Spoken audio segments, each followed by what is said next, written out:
कहे जो सुंदर सबरिया चल घर का अंदर, नहीं तो मार दे तो शशिकांत मंतर।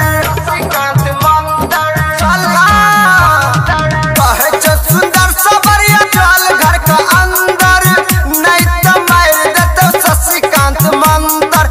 दिलीप करे छौ तोरे पसीन, हमरा लगैया तू छपाबर मशीन।